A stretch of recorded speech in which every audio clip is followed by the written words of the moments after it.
we have to examine the key features of the Amendment Act 2020. If we want to examine the key features of this bill, we have to examine the basic features of the 2003 Act.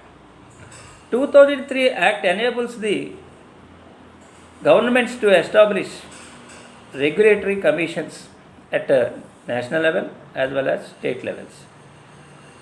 Why these commissions are? These commissions will work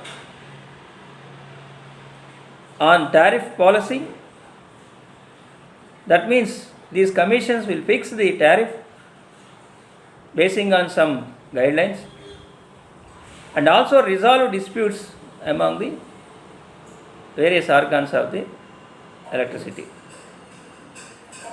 These commissions in the state level were appointed by a selection committee mentioned in section 85 of the 2003 Act, consisting with the state level officers. At the national level, central government will take care. And section 65 of the 2003 Act enables the state government to give subsidy or cross subsidy to the section of the people or some people, some class of the people directly. So section 65 enables the state governments to grant subsidies. These areas are being affected now by the Amendment Bill 2020. The basic objections arising as of now during the Amendment Act 2020 is three areas. One is federal aspects, that is, some of the sections in the amendment bill are affecting the rights of the state governments, usurp the powers of the state government. Second aspect, hike in the power bills, which affects the people, more particularly poor people. And another thing is energy policy, national level renewable energy policy. These three areas are important key features which are affecting the rights of the state governments as well as the people of the country. How?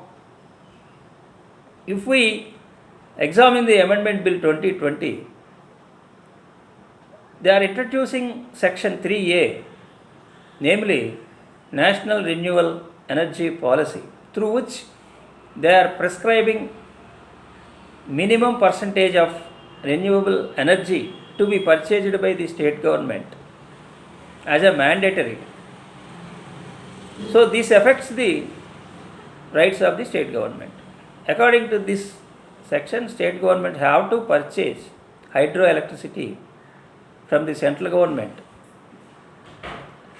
certain percentage without there being any choice. So state governments have no choice which type of energy they have to utilize based on their own state resources. That is one aspect. The another aspect is tariff policy. If you come to the part 7 of the Electricity Act 2003, section 61 to 67, there are several sections deals with the tariff, how tariff is to be determined, etc. Now they are amending these sections. By amending these sections, they are introducing several restrictions on the state governments. According to these restrictions, state government has no power to grant a direct subsidy to the people. What is the meaning of direct subsidy? In subsidies, two types of subsidies are there, price subsidy and cross subsidy.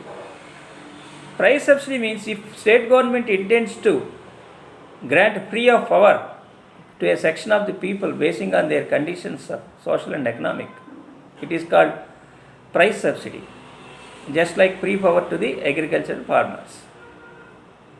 What is the meaning of cross subsidy? Cross subsidy means by taking into the actual cost of the production of the electricity per unit, they may charge high from industries,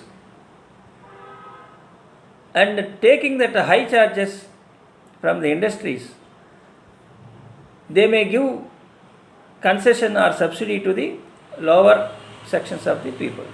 That means if you take the unit cost as 10 rupees, the state government may supply the electricity for 12 rupees to the industry, and that 2 rupees excess profit may give as a subsidy to the domestic consumers or poor sections of the society. So, for 8 rupees, they can give it to the domestic use. Or by adding another sum from the state government, the state government may give much subsidy to the poorest of the people. So, this is called cross subsidy. Now, the new amendment bill restricting these powers of the subsidy, and it is saying that if state governments intends to grant a subsidy to the people, it should be given to direct transfer of the money in their accounts. But they don't want to allow the people to get that benefit from using power directly. That means any licensee have power to collect money from the consumer as per their consumption of the energy. There is no choice. If an agriculture farmer consumed the energy, he has to pay bill to the licensee. If state government wants to give subsidy, government has to deposit money in his account. So, as per actual bills, the consumer has to pay bill to the licensee. If farmers or lower sections of the people have that much money to pay directly to the licensee at the time of bills, it is not a problem for them even without paying subsidies, without subsidies. So that is the actual problem.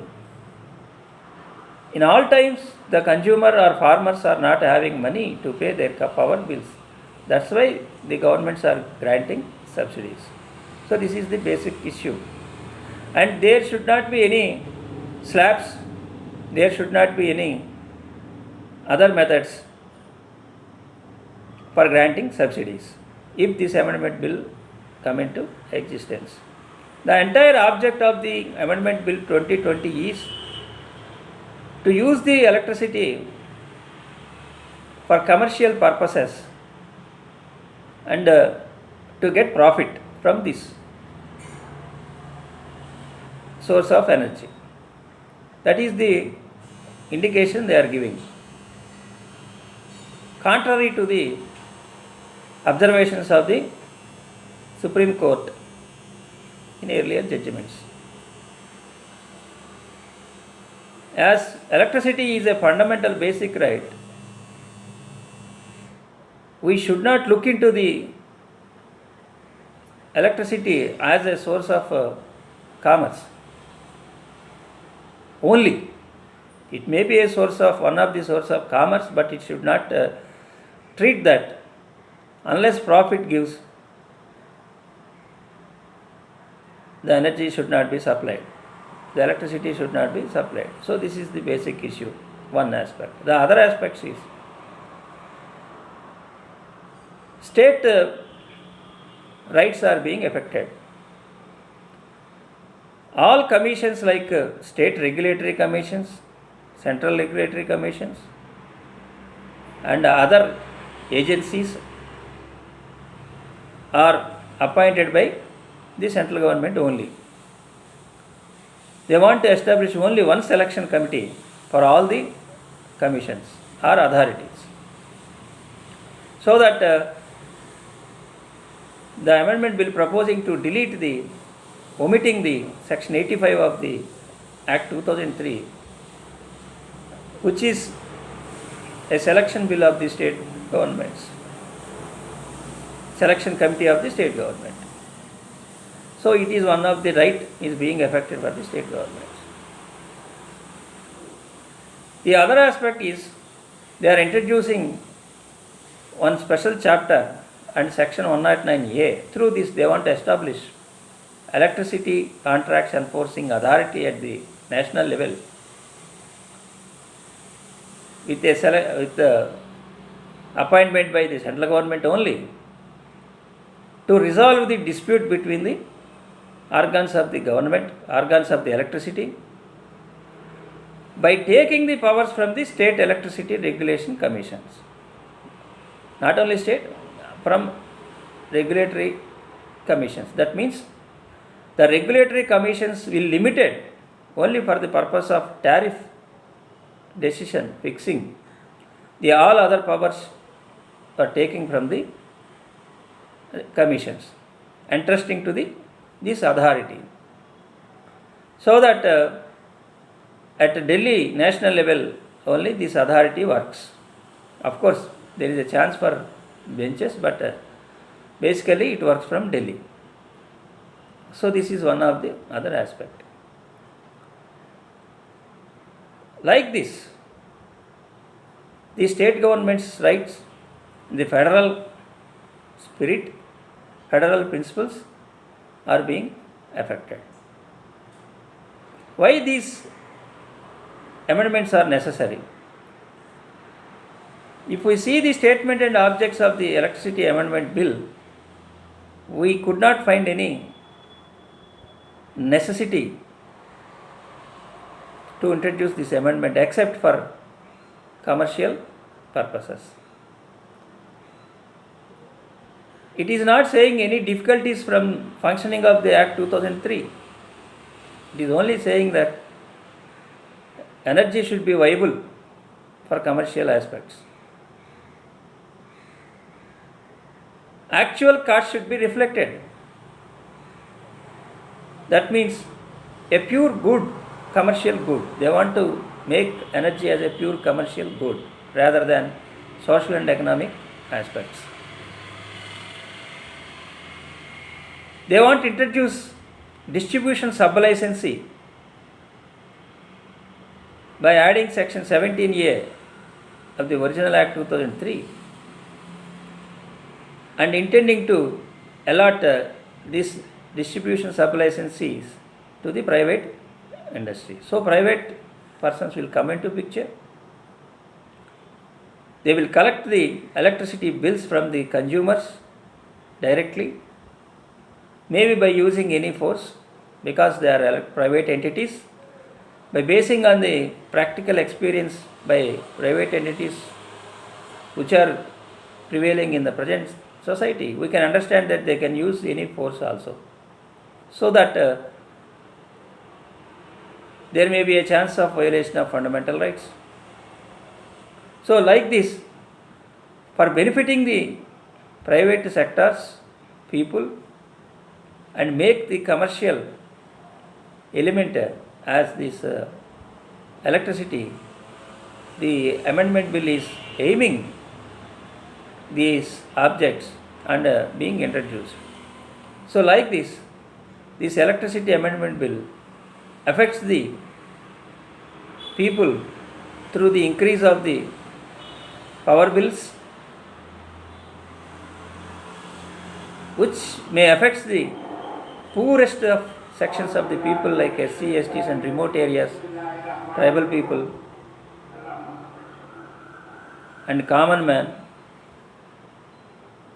lower income people, and also rights of the states. So that the state governments and employees of the energy corporations, organs, are opposing this bill. This is about the electricity bill 2020.